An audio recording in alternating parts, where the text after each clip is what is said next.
Larry Porter, Here. Jack Looney, Yes, here. Garland Land, Garland, are you on?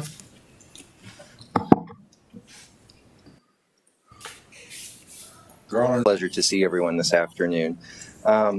What we are hoping to come away from this meeting and make good use of everybody's time is to really narrow down and bring home the conversation that's been unfolding over the last year or so about what community and a really important responsibility to run our own municipal utility. We won't get everything we want to do done in 1 year, but I think if we can focus and kind of identify some of those top priorities, then staff's in a really good position to deliver those for the council and the advisory board. So I won't read this list exhaustively, but I'll make a couple of highlights for all of you as the policymakers and our citizens who may be following along today, and try to bring this to a point where the body can have a informed and lively discussion. So really where we pick up this conversation is back in January 2020. That was when reorganized some of the oversight responsibilities in my office, and as part of that asked Adam Norris to take over oversight of the utilities. As part of Adam's stepping into that role and taking the baton from Mark Randall, identified a list of 7 priorities that was approved by the Utility Advisory Board and the then City Council Rates Committee. Staff did work through that list, completed the items on that list, moved the ball forward on those key priorities. I would jump ahead to the second bullet on that first page, which is April 6th, 2020, and that's when the City Council authorized the agreement with the consulting firm DKMT, everybody's favorite 4-letter word, DKMT. Let that sink in. But when DKMT was here, if you'll flip the page to page 2, in August of 2020, that's when they presented their initial findings and recommendations to the advisory board and the council. Among those included a recommendation to develop a strategic plan. Of course, the city has its overarching 5-year strategic plan, Independence for All, but they were recommending a electric utility specific strategic plan, just so the policy board could see their policies reflected in there, and staff knew the mission that they were working to accomplish.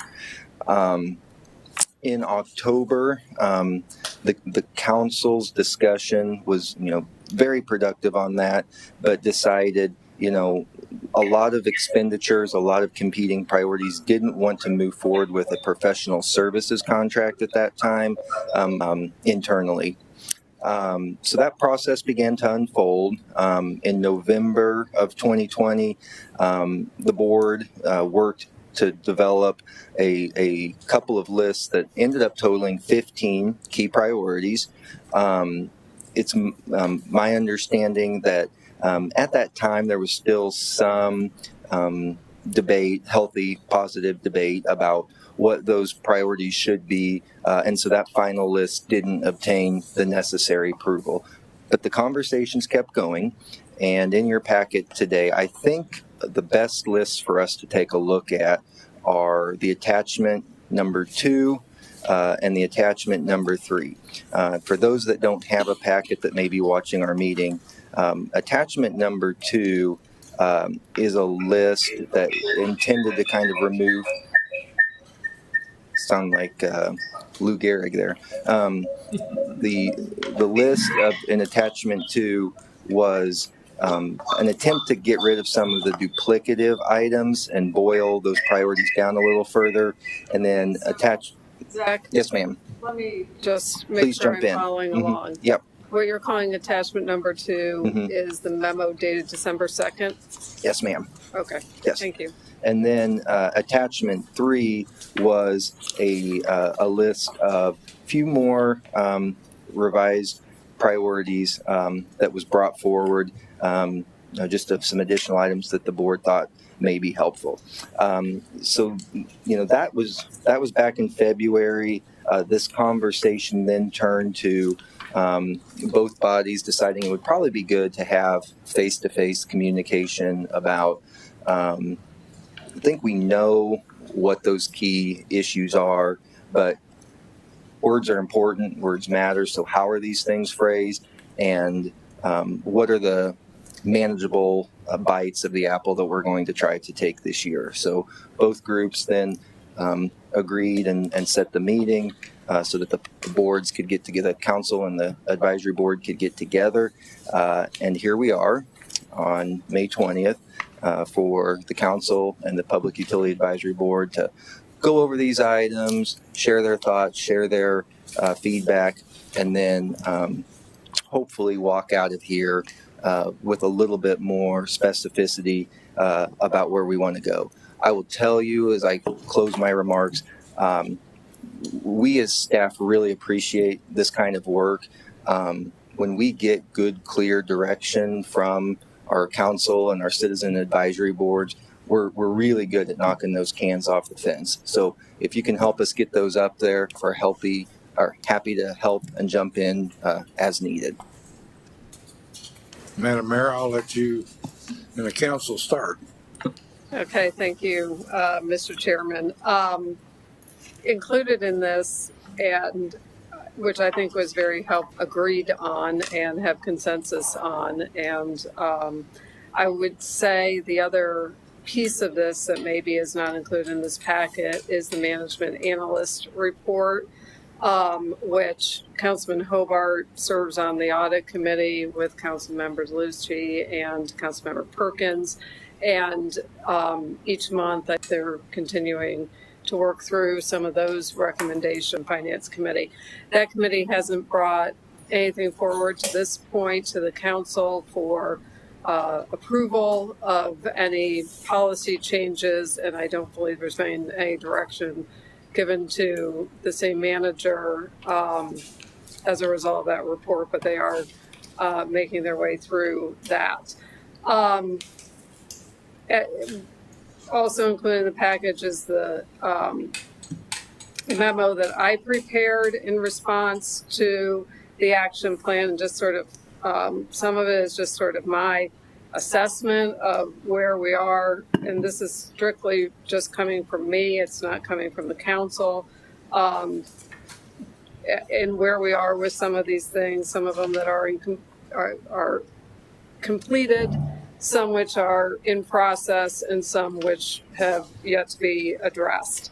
I think from my standpoint, there is more a desire to clarify some things that I found to be maybe a little bit confusing in the recommendations, and I think that those are addressed in the memo, so we could go through those, or if you want to go back, Mr. Porter, to the PUAB recommendations, I'd be happy to start with that as well, whatever you desire. Any questions from the board? Any comments from the board? May I ask a question? Yes. I would be interested in what the City Council feels as the critical outstanding questions or decision points that you feel need to be answered with advice from the PUAB in concert with staff. Well, from my standpoint, we need to continue to evaluate our rate structure, make sure that we have competitive rates and reliable service to our community as we pursue economic development projects in the city. Rates at some point in that process become important. And we do a very good job when we are able to meet with those developers and negotiate an appropriate rate for them, which we are very fortunate to have a municipal utility that allows us to do that. But we don't always get to that point. So I think that's very important. And I think that our future generation of how we're going to produce power is a conversation that we certainly need to embark on, and is probably overdue each year that things that our equipment and gets older and closer to being obsolete. This is going to be a very critical decision for our community, and it's one that is going to take some time. It's going to be very expensive. It's going to have to be phased in over a period of years, but I feel that we need to start to make a plan for that. Those are what I see as the future priorities. I think for the moment, there seems to be a lot of confusion or disagreement on operation of the utility, and the role between the PUAB and the council. So I think those are some things that we could probably very easily get ironed out. Yes, to start. Thank you. Thank you, Madam Mayor. I'd like to make a comment real quick. You said on the rate studies and competitive rates. We had a subcommittee meeting, and we went over some of the things we needed to address. And I found out, when we hire these consulting firms, they say, okay, Springfield's cheaper than us. Lee Summit's cheaper than us, whoever.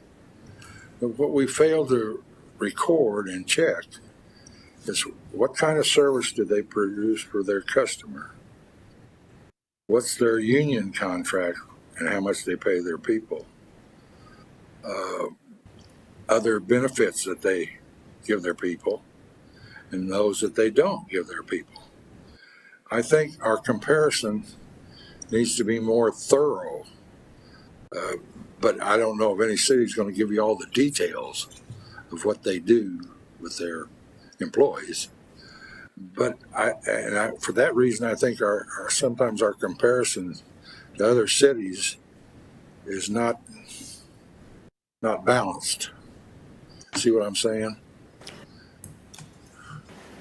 I do, and I have said many, many times, I don't care what other cities are charging. I truly don't. What I care about is that we are providing the best service and the best value to our customers. We're in agreement on that. Definitely. Mr. Chairman, Yes.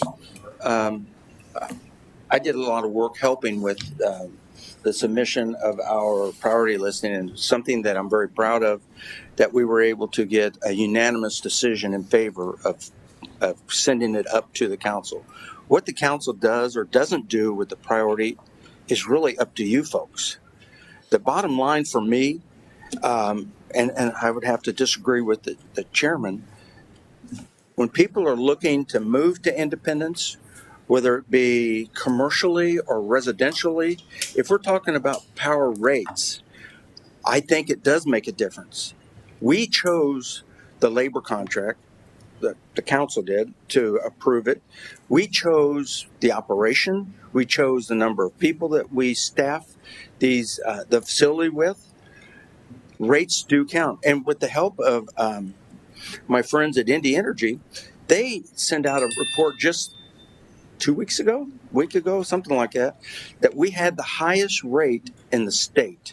And it was actually a report that came from Columbia Utilities. I know Springfield is still a part of SPP.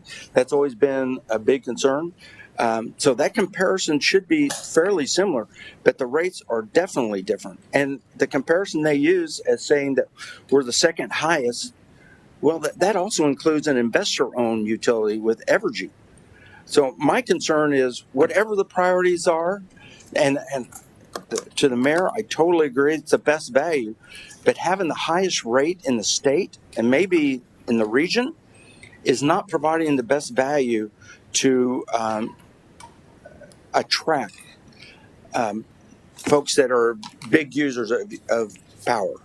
So my concern is that when we're all done, whatever we call as a priority, that the priorities go to a goal that says that we're in the middle of the pack on the rates and that we're running the top operation.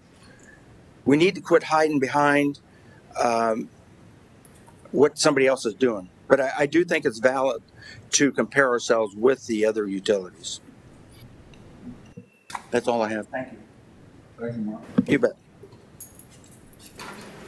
Anybody else? Mr. Hobart? Yes, sir. 30% higher than the next closest school district. So, in that sense, I'm definitely concerned about the rates because if that's money that could be spent on kids or, we can find some efficiency somewhere, that would be obviously ideal. Rates are the money, they're the big deal, right? Excuse me. To that point, have we surveyed our customers or surveyed our commercial customers? How do they feel about the rates that we're charging them? Evidently, Dr. Hurl, I think that would be a good starting point to say, how is our customers receiving us? But I didn't put that on the list. So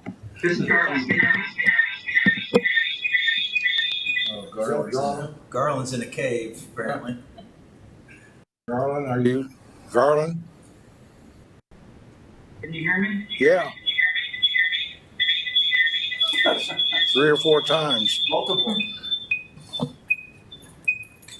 That ain't gonna work. Can you hear me? We hear you, but you got a lot of echo in the background. Mr. Land, do you have your telephone next to your computer? Sometimes it helps to move your telephone away from the computer. Garland? You too, I lost control.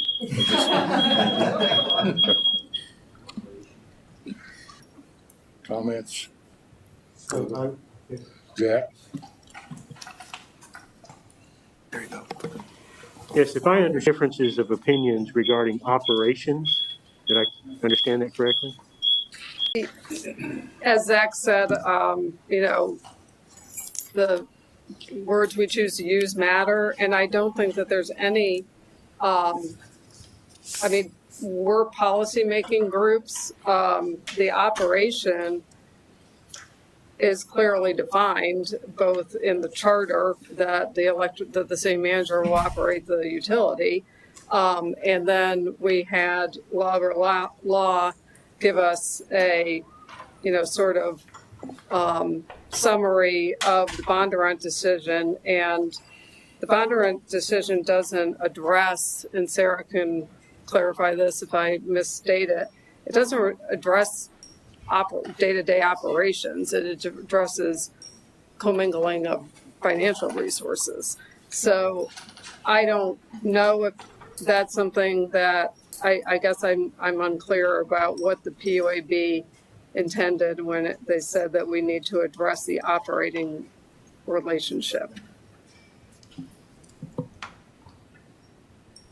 To respond to that, I think the big issue for us is that in the city charter, it lays out things that should be paid for by IPL and what should be paid by the city. I see that in this year's budget, we're going to start paying for street light electricity again. So last year was $600,000 that probably should have stayed with IPL so that it would be available to the ratepayers. There's also issues about the big issue for me that I've been working on for a year was the interdepartmental transfers between IPL and the city. After 9 months or so, we finally got a report that broke down, it didn't include street light electricity. It broke down about I'm just doing off the top of my head. It broke down about sponsorships. It broke down about what we were doing with the Economic Development Committee and an array of things. And then it got down to the bottom and it says interdepartmental transfers, $4.79 million. If that's personnel costs, that's the equivalent of over 40 people. That directly goes against the bottom line to IPL and evidently providing additional value to the city in the way of funds. Plus, the water department has theirs. I'm just talking about IPL. The water department and also WPC has theirs. So those are the concerns that we'd like to see those funds stay where they should and quit. I didn't mean to say that. The reliance on the city to fund operations for the general fund through IPL. But I do applaud the city manager and his effort to start paying for the electricity he uses on the streetlights. Would it, obviously lied about not talking. Mr. City Manager, I know we've discussed this, certainly Councilmember DeLucci too, and PUAB. Would it be helpful to provide a little bit of background on that fund, the interdepartmental fund that has sort of been a legacy? Yeah,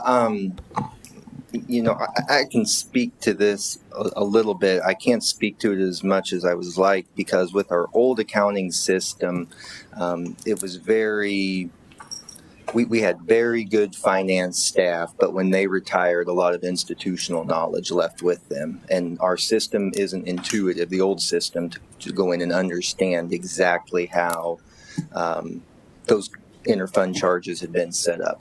With the migration to the new financial management system, and it's certainly had its hiccups, but it's mostly up and running now. Staff was prepared to present that kind of report on the interfund charges. We have what we call summer ball projects. So when we get done working with the budget, some of the big stuff we didn't have time for.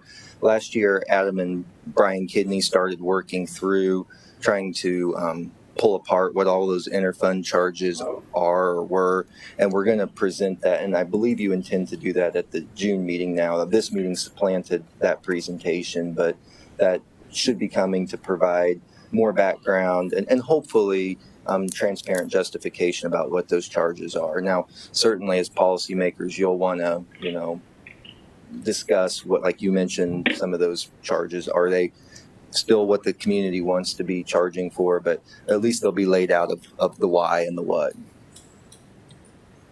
Okay. No, I appreciate that. So that addresses, my question on that. I mean, I'm splitting hairs, I guess. I wouldn't call that operating. That's a financial policy and transparency issue. So that makes that more clear to me about what the intention of that was. I was more clear. Yeah. Gee, that's great. Tell my wife that. Yeah. Okay. I'll let her know. So that was, something that, it was, anyway, I appreciate you clearing that up, that we have a couple issues that we just need to provide a little, more, visibility into what these funds are. We've looked at the streetlight thing many different times.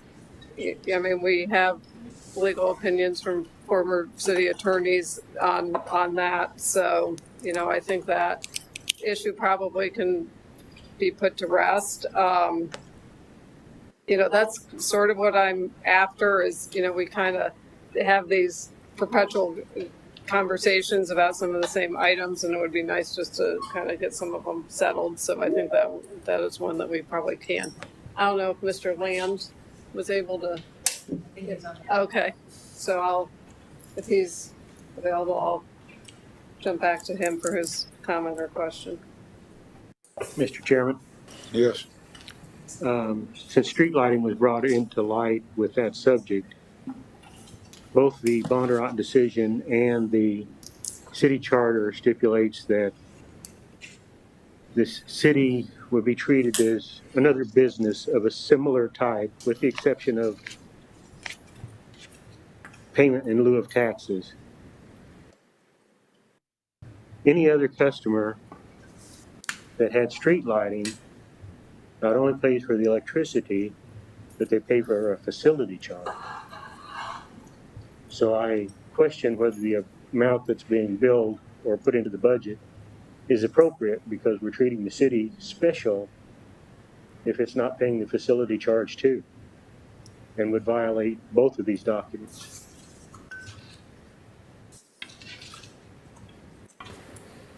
Mr. Porter.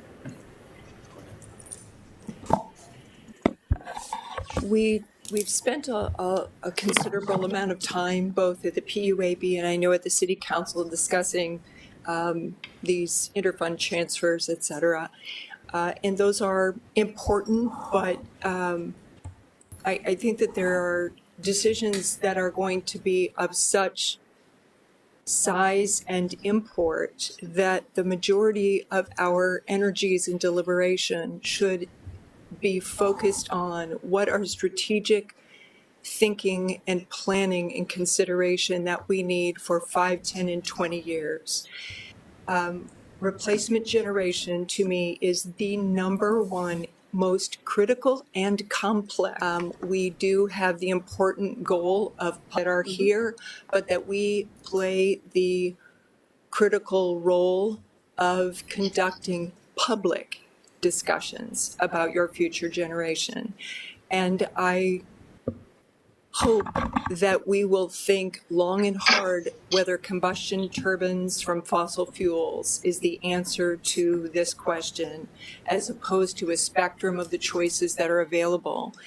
Even making some of the studies that you have had already seeing their age. As batteries are improving, as we have more experience with renewables, I really hope that we are thoughtful in the decisions we're making, because we would not want to put $100 million into an asset that becomes obsolete much shorter than the amount of time that we had anticipated in the past.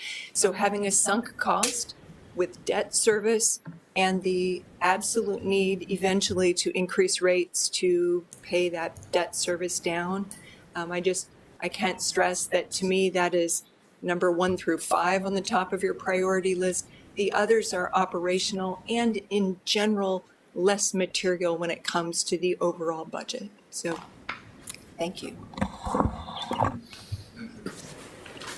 Anybody else got anything? Mr. Chairman, this is Brown. Yes. Can you hear me? Yeah. Go ahead, Ron. Okay, I apologize that I did not attend. I was interpreted by the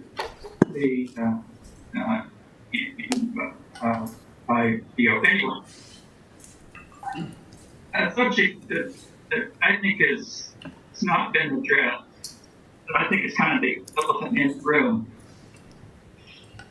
is that 7 out of the last 10 years, IPL has lost money. And this would have continued with that trend. Through the March financials, we had lost about $19 million, which is we're dipping now into 28% of our reserve. And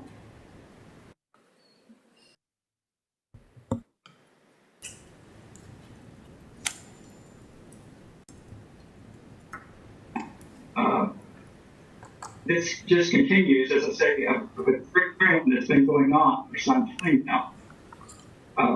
We talked about how to cut costs, but we can't cut enough costs to change that trend.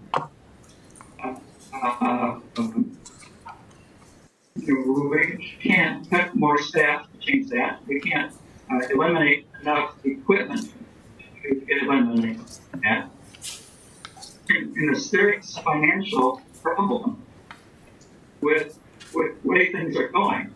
And I think we have to take this very seriously.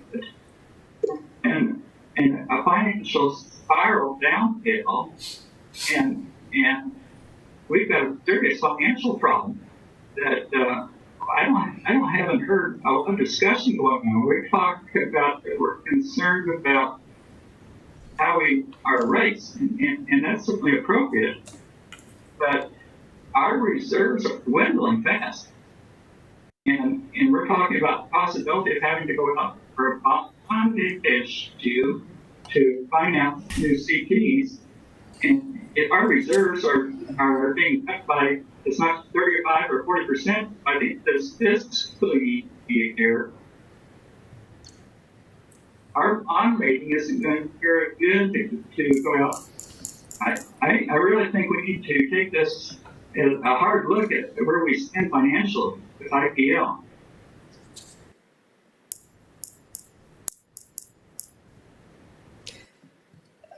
Well, Thank you, Ron. there's only two ways to address a financial problem: spend less or make more, right? And I think there's a lot of things in these priorities that get to more efficient, modernizing our business practices.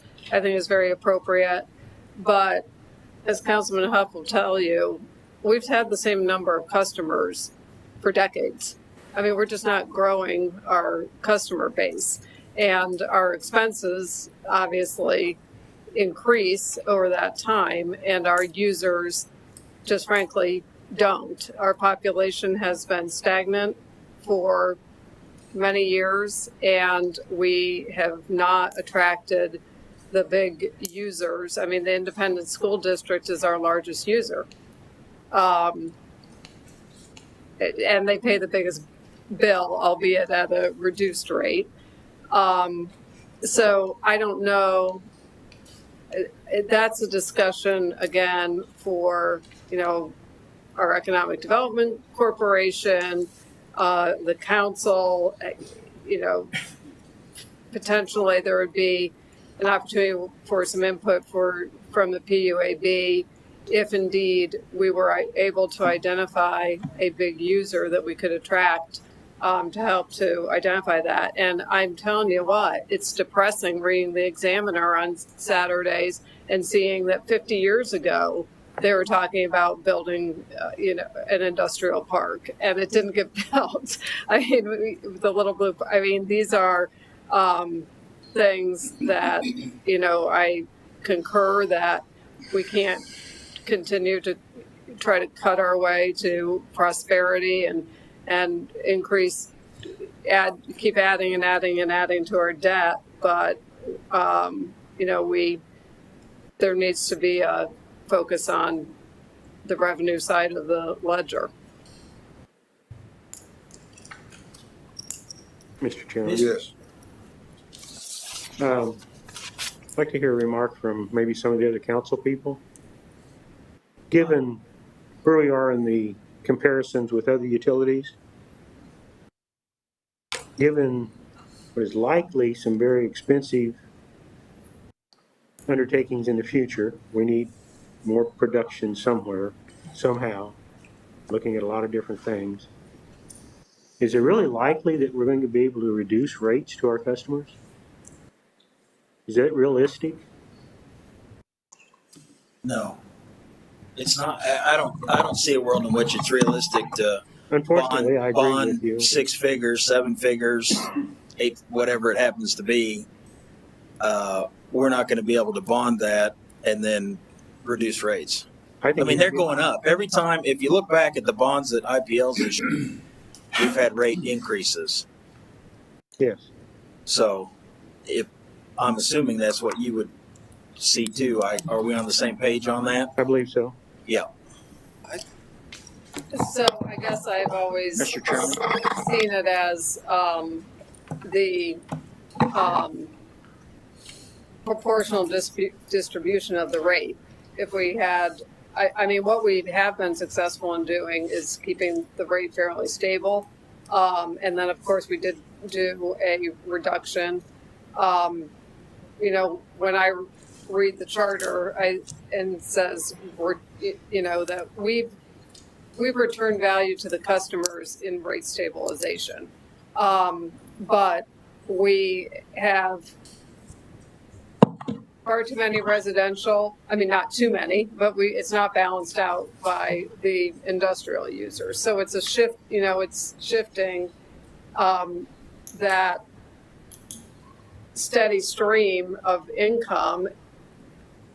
I mean, the residential, we all know, it goes up in the morning, it goes down in the afternoon, it goes up in the evening, it goes down at night. I mean, Councilman Huff, educate me. What you're looking for is a straight line. To get as close to a straight line, so your people are using energy consistently all the time. And without industrial or some kind of large commercial, we're just not able to achieve that. So, is our rate going to reduce? It may not overall, the amount of, money coming into the utility. It just may be coming in from different sources to allow us not to raise residential rate by attracting more industrial users and balancing out that commercial sector that's getting hit pretty hard. Yes, Mark. About the rate increases, I wasn't around here when it happened, but I think it was a concerted effort at one point many years ago where we had consistent rate increases every year to the tune of 5% or something like that, and brought it up to about 30% increase over that same time period. So we went from a low end rate, I guess, and we were going stuck because we couldn't afford to stay in business, to a point that we had excess funds, and that's where a lot of the Guys sometimes, but Yeah, finance departments definitely speak a different language, Yeah. council member. As part of the cash resiliency policy that the council adopted, and Mr. Norris may speak to this a little better than I can, but there is to be an annual review of the financials, and the council is to approve what those upper and lower bounds are on an annual basis, of course, with the consultation of the Public Utility Advisory Board. You want to add to that at all? Okay. I mean, are you guys on board? We brought that up at our subcommittee meeting with the financial people, and we intend to do that. Because of past councils, we sitting out here with Lake City Arsenal on Kansas City Power and Light. We lost that. That's a big customer. So we've got a bunch of land out here that's sitting vacant. And all we do is just let it sit vacant. I mean, we got to do something to get industry in here. And whether the rates are part of it, I think we're not selling enough that, Unilever come in here when it was Lipton Tea because we had the best water in the nation. And they don't want to leave. But if we keep shooting their power bill up, they might find water elsewhere. I don't know. But it needs to be looked at. I think we're losing I got a call the other day. We're losing another company, a gas company, or a propane company or something's leaving. We're losing small industry right now. And it's going to be a challenge. And I, as a board member and chairman of this board, I want to help in any way I can for us to get some industry in here. But I think I agree with the councilman. We need to look at that. I'm sorry, I wasn't aware of the school board, the school thing. Good Lord. No wonder this. I got 3 relatives in the system that are teachers, and all they do is complain about what they can't get. And Now I understand why. And if we're going to do that to our kids, the people are going to be moving out here and we're going to be without residential customers. Yes, sir. Yeah. Go ahead. It's difficult to plan the future when it's so unknown. Of course, we'd like big industry. Of course, we'd like some big changes. But betting on that come is not going to change the fact that we have expensive generation costs staring us in the face. I suggest we work on what we can work on. And what we can work on is making our IPL utility more efficient. At least I think there's got to be some ways. And if we can make that future rate increase 7% instead of 9%, those are just numbers out of the air, then we've done what we can do with what we have. So I think the emphasis, and I know the board has spent many hours talking about their thoughts. We can't run the utility. We don't want to run the utility, but we'd like to see more efficiency at the utility, whatever that means. I saw a slide here a few months ago that said that, you remember what the day, $326,000 a day, something like that for operations? I don't know what that's comprised of. That's just a big number. Wouldn't it be wonderful if staff could go to work and bring that down to $200,000 operating a day? Day by day by day, that's going to make a big difference. But there's just a number of things we can work on here at home instead of saying, let's bet on the future. Because we don't know what the future is going to be. And we may very well, just like Mr. Howard says, have to bite the bullet and see a rate increase that's going to be hard for our community to take when they already know that they're paying more than the average utility. So I say let's work real hard here at home. Thank you. Mr. Chairperson. Aye. Just to clarify, Mr. Land, are you proposing? And I'm asking for clarity. Are you proposing that perhaps we sell IPL?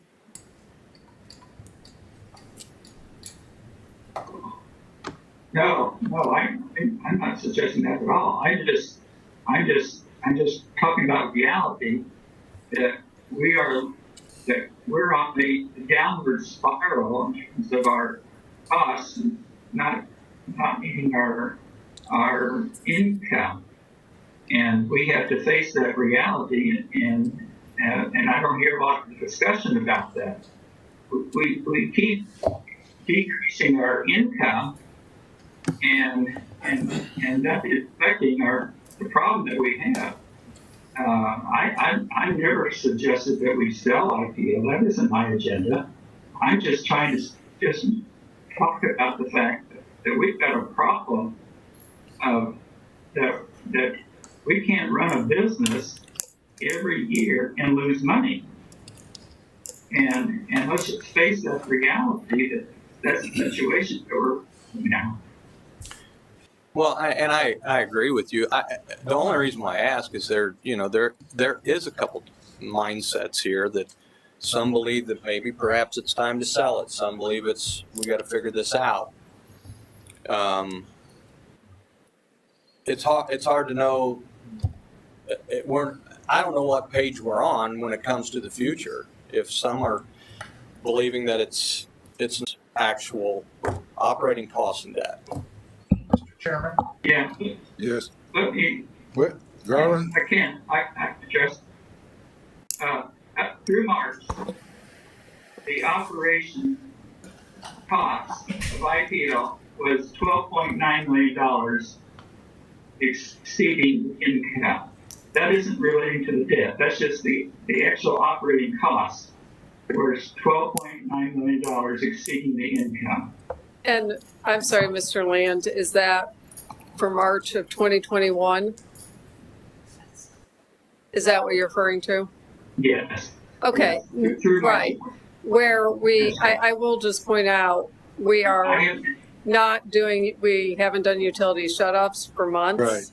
We haven't done credit card fees for months. We haven't done late fee penalties for months. So I understand your concern. I think that's, we need to understand the circumstances, and we're in the process of catching up with people who, I got a disconnect notice for my utility bill. The billing problems, the cybersecurity attack that we suffered. I would say that number is probably not terribly accurate because of the circumstances. Now, I'd be happy to take a look at that again. And, now we're paying an $11 million fuel cost adjustment. So I don't know that that's necessarily a very accurate picture to look at the month of March of 2021. Mr. Chairman, Yes, David. I'm the newbie here, and one of the things that bothered Hold on, me, darling. one of the things that bothered me when I came on this board was the fact that we're in debt for $250 million. Now, we haven't built a new power plant in 50 years. And what the hell are we doing with $250 million debt? That's not operating, that's debt. Debt that should have been spent on probably a newer power plant. Now, a lot of these debts don't disappear for another 20 years. There's no way that we can continue on the present course. Now, it was brought up, do we sell this power plant and sell what we have? No one's going to buy Independence Power and Light with $250 million debt. You guys, I wasn't here when all these approvals were made to do what's been done, but this is a mess. And to have the highest rates in the entire state and possibly 4 or 5 states and have $250 million debt on top of that, something's wrong. That's all I've got. Thanks, David. So, Mr. Chairman, I'm sorry, Bridget, did you? Go ahead.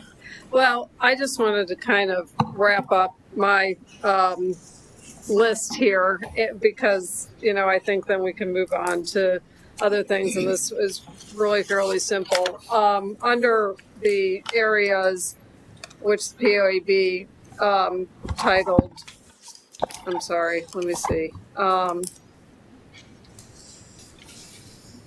The City Council level advisement, which there were a number of items under, and the utility manager level advisement. That direction's been given. The City Council has provided some feedback to the city manager, and I think it would be appropriate to give a periodic update on that. Add these things, Mr. City Manager, to our performance dashboard. Continue to work on the City Council 5-year strategic plan beyond this year. And as Dr. McCandless said, let's start focusing on the major decisions that need to be made, and these have been delivered to the management of the city to say, these are the things that we want you to work on operationally, and let's look at our long-term health of this utility and certainly the financial ramifications of that, and allow the city manager to manage these things that are more of a operational and leadership nature. Bridget? My comment probably belonged 10 minutes ago, but I'm going to add it in just because I think it's worth considering. We talk about costs that are fixed. We talk about costs that are, ongoing with rate increases, with salary increases, et cetera. At no point do we talk about how we let our utility customers be part of the solution. And I will come back to the idea that AMI allows people to control their expenditures and their utility usage at times that are off-peak.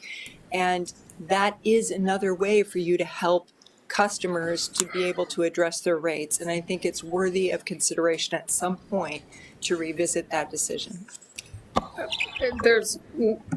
It's very clear, in my view, the community determined that it did not want an AMI at the time. The council supported that, view that the citizens brought forward. But it is, the customer service complaints and the loss some of the loss we're experiencing is because we don't have AMI.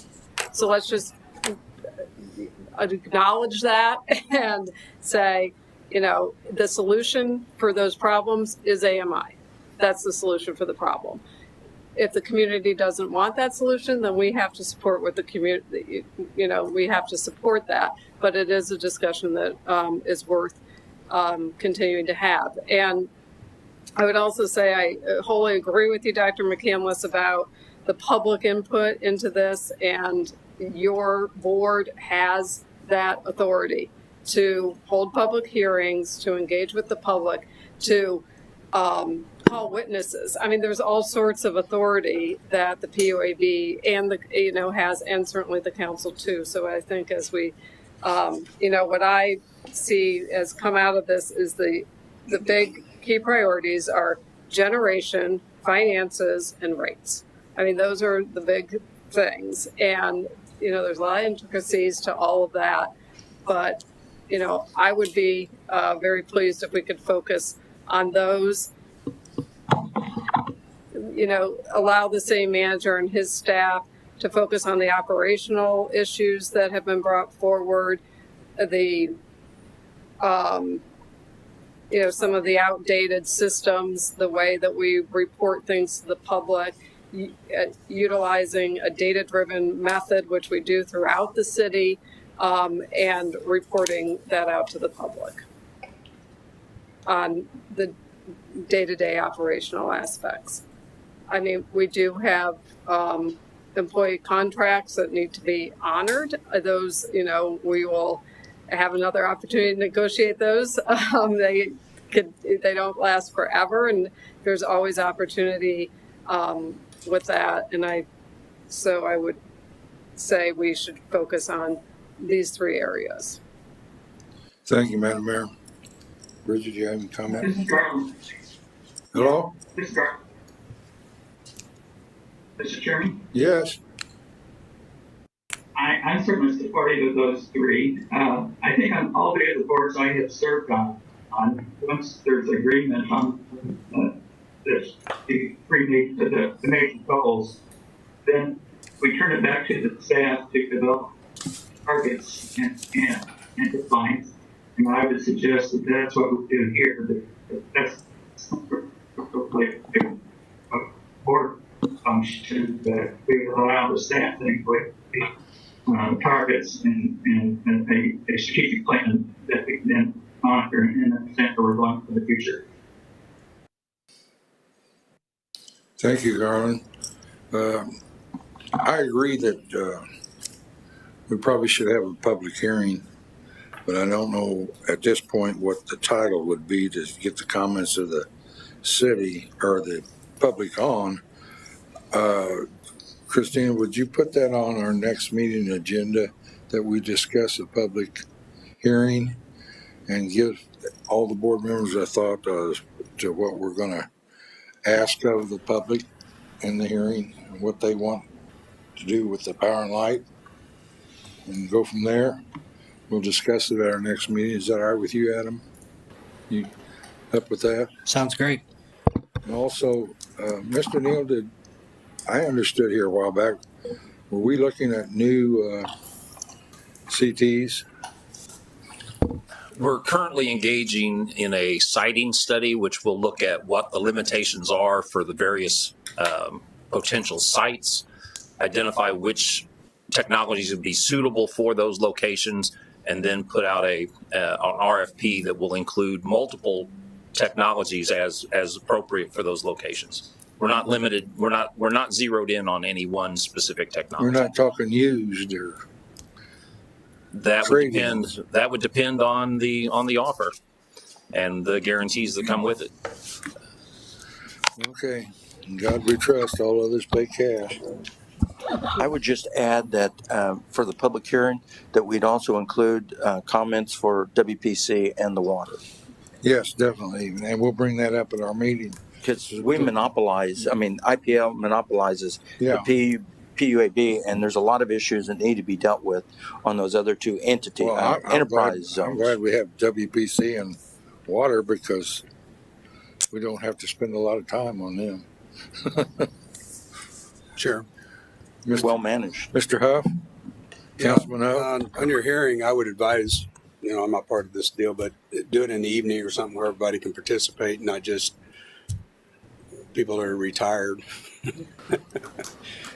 We got people work, I think, every day, and so if they want to chip in, it's not a real good time for them to do that. I don't know how you would I rank. thought you were retired. Huh? I thought you were retired. I thought so too. I agree with you, and also we'll have to check with the mayor's office and the staff on COVID, where we're at on that There are no more restrictions. at this time. No, Dr. Fauci might come up with something new tomorrow. he might. We hope not. Yeah, I do too. One other Okay, thing on the McCandless mentioned about AMI, and with this AMI, we're looking at a price tag of $68 million. We're talking about power production here that we got to figure out before we can even look at something like that. Besides that, it cuts a lot of jobs. I think the savings is like $2 million a year. Sure, you get more accuracy, helps the line department get lines back up, but that's a lot of expense at this time, and we're already having a crisis here, according to everyone with the money, which I agree with the mayor. We can't take a snapshot of March and April, one event in 100 years or whatever. We also, our income has not changed. Our income is pretty steady, has been forever. And the only way we're going to fix this is by figuring out the expenses. And I wished I could answer that myself, but it seems like it's loom and doom on this power plant, and it's not. If you look see where all the capital projects of $16 million, you throw this in on the 18, now you're down 2. Now you play the game. I mean, there's all kinds of games played with numbers. I do not believe one minute that Power and Light is losing any money. Where they put their money and how they spend their money is the problem. So there's just no way it's losing money. And as far as when the Mark was correct on the increases, what happened was no maintenance was done for years and years and years out there until the place down there fell apart. Mr. Looney was in charge of part of that too, to get this thing back up and running. And at that point, they had the council, got them to adopt a 5 or 6 year, 5%, 6% increase to get that system back up. But they miscalculated, and that's why our rates are higher than everybody else. Now we got to figure out where this point is. And I have no idea, but it was being overcharged for them 5 years until now the maintenance is there. And we're very efficient here, and efficiency does cost money. But I don't know where the point is. I don't know if I know according to our competition, I guess is what you'd call it, we're higher. But I don't know that we're at the spot we need to be. I mean, we're spending $17 million a year on capital projects. That's a wish list. It's not an emergency. It's something that we want to put these poles underground over here. That's the kind of money that goes out for that. And that's the things that need to be looked at. And of course, the expenses and staffing, which I know Jim's working on staffing out there, and Adam. So maybe they can figure out some savings there. But we're not going to change the income for a long time. It ain't going to happen. So we need to figure out where all of our pennies are going, including the transfer fund. If you really get down to the transfer funds, Power and Light pays for the IT equipment. They help pay for the radios. Anything that's involved, they take it out of each one of the enterprises that uses it accordingly, and that's how they pay that. And that's what them interfund things are. If we send a car down here to have it worked on at this central garage rather than Power Light, we pay for that. We pay out of the fund to that department. That's where the central fund thing comes from. And so, like I say, there's a lot of donations and stuff or whatever you want to do on there. And I think that's a very, very small portion, the 4.7 million. I think 4.7 million is outrageous, but, I guess you'll get the list. Adam's, I guess, working on that. So that'll be interesting to see that. I hope he's, lets council look at that too. That's all I have. Thank you, Councilman. I understand there from your comments that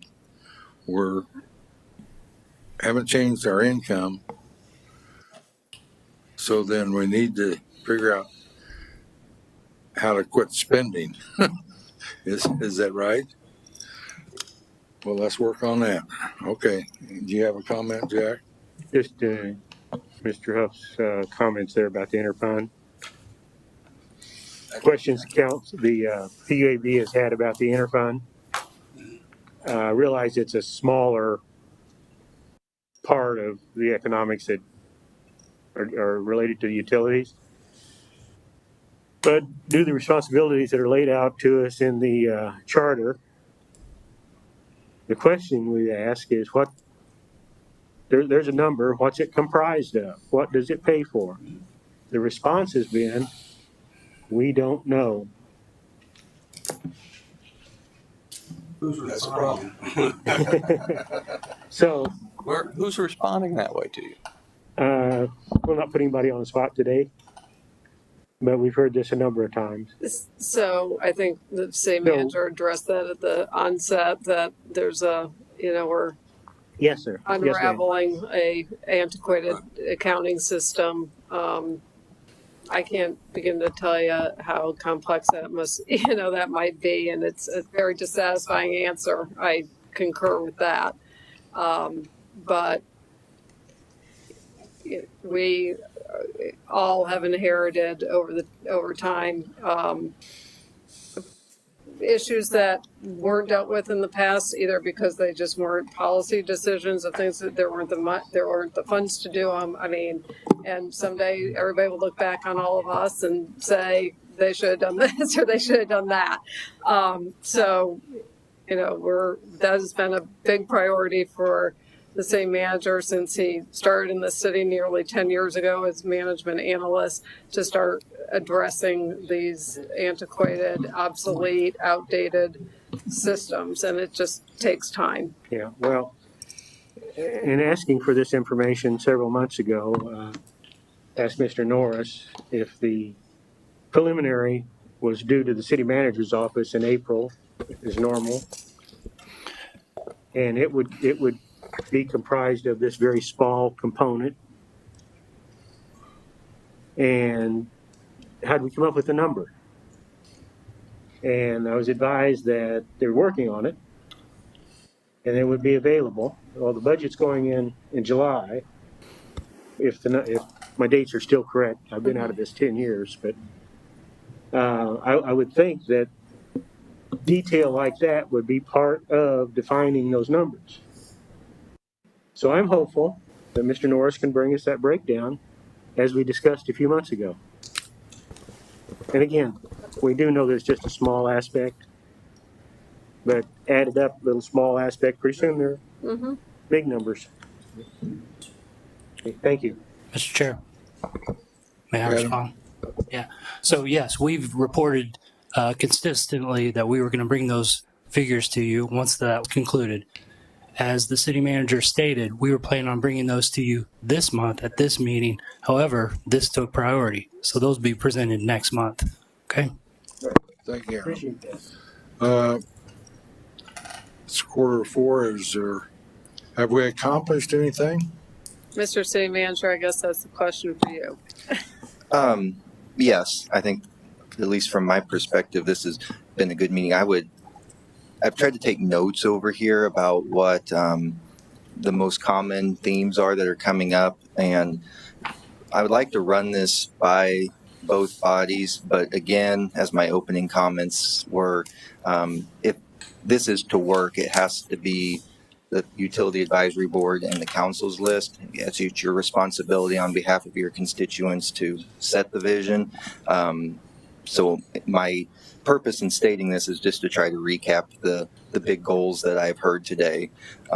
We've heard a lot about power production, financial sustainability, which includes but isn't limited to things like a cost of service benchmarking study to find out how our rates compare to other municipalities and why they are what they are, clarifying those interfund charges, maximizing our operating efficiencies, and presenting a debt service repayment plan.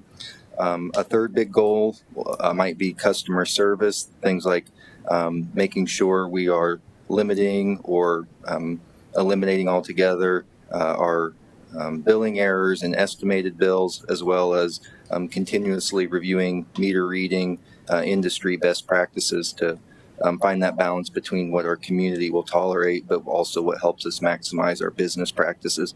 And then the fourth one, there was a lot of discussion about economic development, how the utility can play a appropriate role in the city's overall economic development strategy. Thank you, Zach. I would like to have a motion from the board to approve just what he said so that we have a record of it. So moved. I got to move. You got a second? A second. All in favor of approving that, I guess, priorities that you have come up with? Yeah, strategic priorities. Yeah, and keep in touch with you on that. And we can document this and bring it back to the next meeting so the group could see. Mr. Chairman. We got a second, right? I got a second. It's up for discussion. Go ahead. I got something I'd like to say.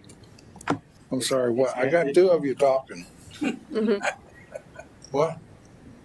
Those subjects are at this time. In the future, they will change. So that's not the totality of the project. Well, that's what he's going to bring back to us. Yeah. That's not the totality. Yeah. I agree. Mark, did you have something to say? Thank you, Mr. Chairman, for your wonderful comment. I have a question for Zach. Does the question, or city manager, I didn't mean to just call you by your first name.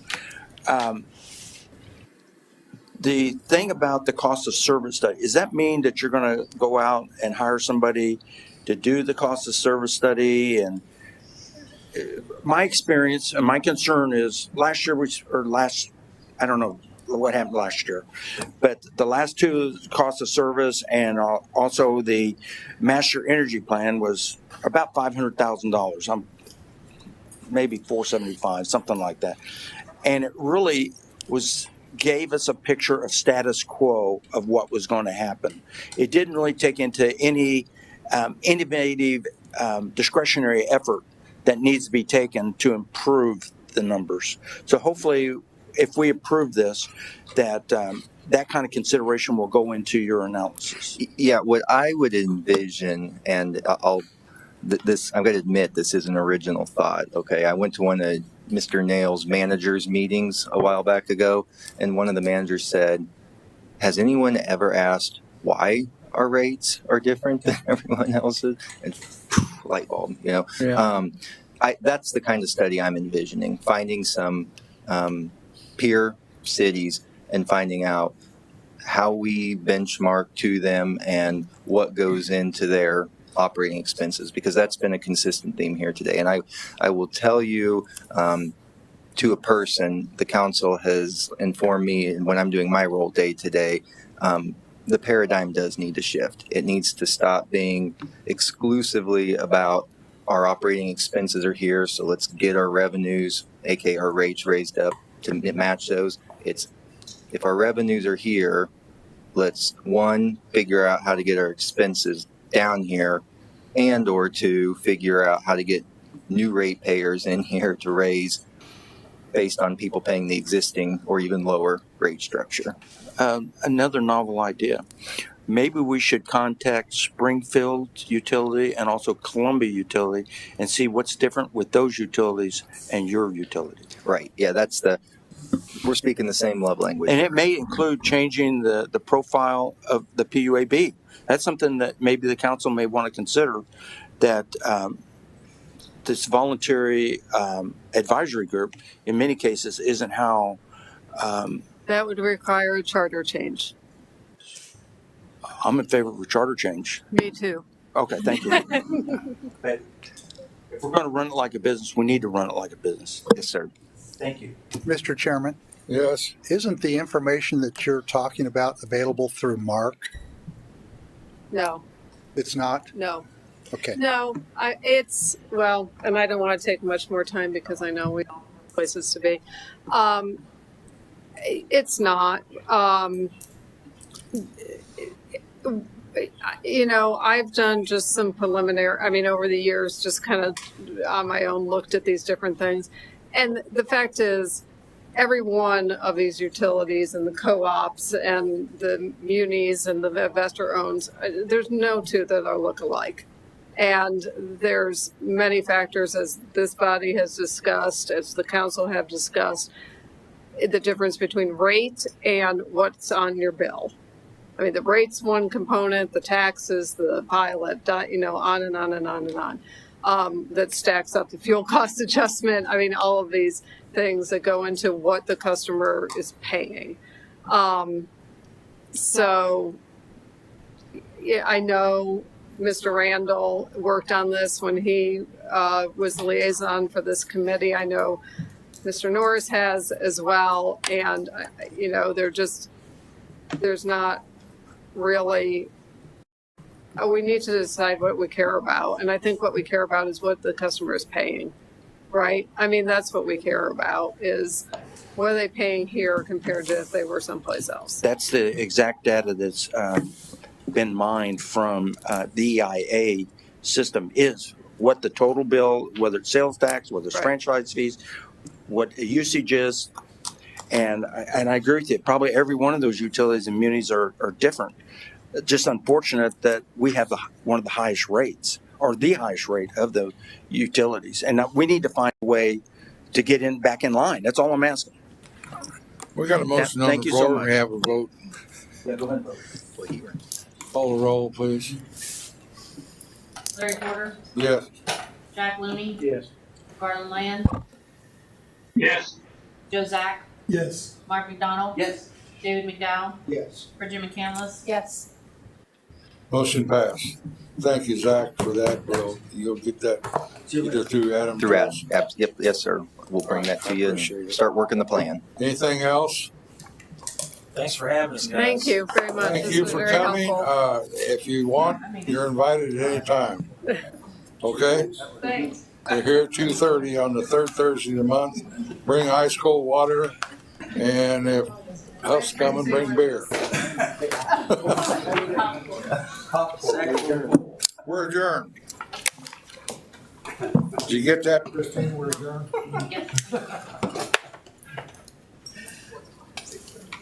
That's the most important part of the minute.